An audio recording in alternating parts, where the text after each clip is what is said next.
আমার শাশুড়ি মার হাতের হাঁসের মাংস রান্নার কোনোই তুলনা হয় না, মানে অতুলনীয়। আজ পর্যন্ত ওনার হাতের আমি যতবার হাঁসের মাংস খেয়েছি আমি জাস্ট অবাকই হয়েছি। এক কথায় বলতে গেলে উনি হাঁসের মাংস রান্নার এক্সপার্ট। আজকে আমার শাশুড়ি মার হাতের সিক্রেট অ্যান্ড স্পেশাল হাঁসের মাংস রেসিপি আপনাদের সঙ্গে শেয়ার করব, যেটা কিনা লাস্টে উনি যেটা করে সরিষার তেলের মধ্যে একটা তড়কা দেয়, তারপর একটা স্পেশাল গরম মশলা ব্যবহার করে, তাতেই এটা মানে মাথা নষ্ট করার মতো টেস্ট চলে আসে।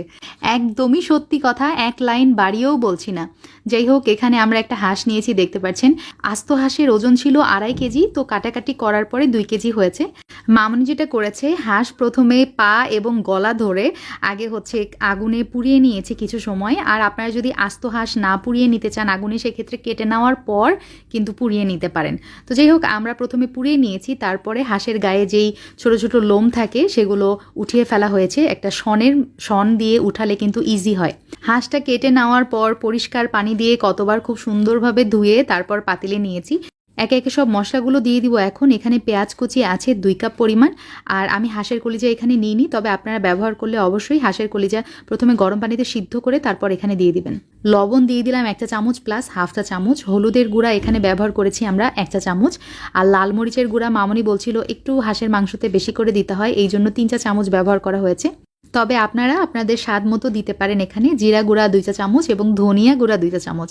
মামনি মশলাগুলো ব্যবহার করার সময় আমাকে বলছিল যে এত সুন্দর ঘ্রাণ আসছে মশলাগুলো থেকে, আর এত সুন্দর কালার। যাক বাবা, বাঁচা গেছে যে এই মশলাটা আমার শাশুড়ি মাকে ইমপ্রেস করতে পেরেছে। রকমারি আসল বাজারের মশলাগুলো আসলেই প্রশংসা পাওয়ার যোগ্য। এবার দিয়ে 2বার হলো আমি এই পেজটা থেকে মশলাগুলো নিয়েছি, একদম 100% অর্গ্যানিক মশলা যাকে বলে। এবার একটা কম্বো প্যাক অর্ডার করেছিলাম, এই যে দেখতে পাচ্ছেন, একদম সাশ্রয়ী, আপনারা ট্রাই করতে পারেন। মামনি এখানে আদা এবং রসুন বাটা মিলিয়ে ব্যবহার করেছে 2.5 টেবিল চামচ, তার মানে 2 টেবিল চামচ প্লাস হাফ টেবিল চামচ। আর এখন গরম মশলা দিয়ে দিচ্ছে দারচিনি, কালো এলাচ 2টা, তারপরে সাদা এলাচ আছে, লং আছে আর তেজপাতা আছে। তো সব কিছু একসাথে দিয়ে দিল। হাঁসটা মেখে দেওয়ার আগে মামনি এখানে 1 টেবিল চামচের মতো তেল অ্যাড করেছে, কুকিং অয়েল। মামনি যেটা বলছিল যে হাঁস থেকেও তো বেশ খানিকটা তেল বেরোবে, আর লাস্টে তো স্পেশাল বাগার আছেই, তো তার কারণে এতগুলো মানে এত বেশি তেল আর আমরা ফার্স্টে ব্যবহার করিনি।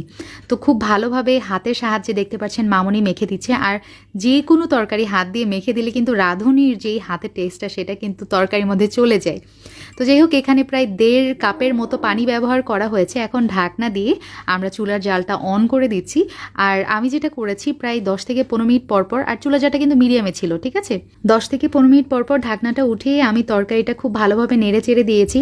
ওপরের মাংস নিচে, নিচের মাংস উপরে, আবার এভাবে করে করে দিয়েছি। কারণ এভাবে না করলে মানে খেয়াল রাখতে হবে, তা না হলে নিচে লেগে যাওয়ার সম্ভাবনা থাকে। প্রায় আধা ঘন্টার মতো জাল করার পর আমাদের মাংসটা প্রায় সিদ্ধ হয়ে আসছে। মামনি এভাবে মাংসটা চেক করে সিদ্ধ হয়েছে কিনা একটা বাটিতে পানি নিয়ে। আমরা কিন্তু আর এক্সট্রা করে পানি ব্যবহার করিনি। তো আমার মাংসটা সিদ্ধ হয়ে গেছে, আমি ঢাকনা দিয়ে নেক্সট প্রিপারেশনে চলে যাচ্ছি। এখন একটা কড়াইয়ের মধ্যে আমি 1/4 কাপ সরিষার তেল নিয়ে নিলাম। আপনারা সবাই জানেন, আমার আগের রেসিপিগুলো দেখে থাকলে আপনারা দেখবেন আমি রকমারি আসল বাজারের সরিষার তেলটা সবসময় ব্যবহার করি। যে কোনো ভর্তা ভাজি মানে যেটাই হোক না কেন, 100% একদম কাঠের রানিতে ভাঙা সরিষার তেল এতটাই ভালো লাগে।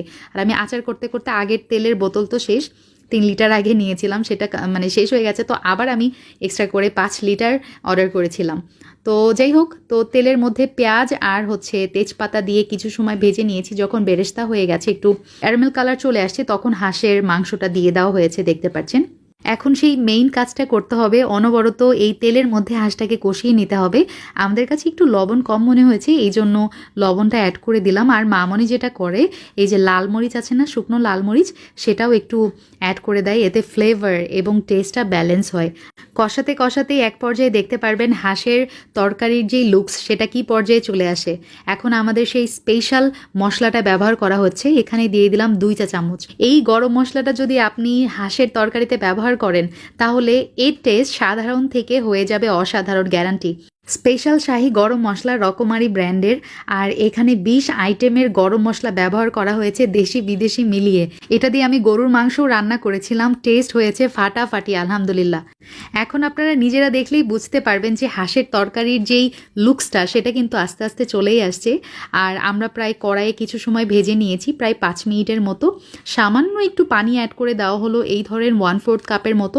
আর কিন্তু পানি অ্যাড হবে না, কিছু না। পানি দেওয়ার পর চুলার মিডিয়াম আছে হাঁসটা আরও 5 মিনিট কষিয়ে নেওয়া হয়েছে।